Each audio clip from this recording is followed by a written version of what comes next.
Les premières couleurs qu'on a pu relever sur des momies viennent du henné, avec cette tonalité rouge forte et qui accentue la couleur noire qui était celle la couleur dominante des cheveux dans l'ancienne Égypte. Mais il n'y a pas que l'ancienne Égypte, il n'y a pas que le henné. Je ne saurais pas trop quelles sont les autres couleurs, mais vous m'aviez parlé tout à l'heure de l'indigo.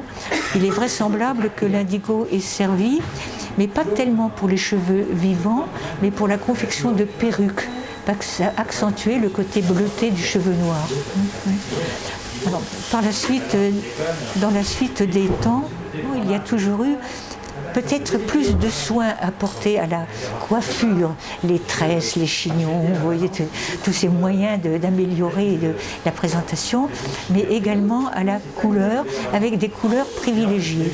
À la Renaissance, ce blond vénitien avait une extrême importance. Je ne sais pas comment on l'appellerait maintenant, mais c'est un blond qui pour moi tire un peu sur le châtain, mais avec des reflets d'or et des reflets de soleil dedans, le blond vénitien. Alors le blond des blés, lui, c'est plutôt au Moyen-Âge, effectivement, comme l'idée de la pureté. Parce que si le cheveu noir, c'est celui de la trop forte cuisson et de la trop forte sensualité, le blond des blés, c'est celui de la pureté virginale. Le blanc apparaît beaucoup plus tardivement, mais c'est davantage comme une couverture que comme une teinture. On s'appliquait de la poudre sur les cheveux et sur la peau, avec des produits extrêmement dangereux d'ailleurs, parce que le blanc de céruse ou les sels de mercure qu'on utilisait abîmaient considérablement les téguments.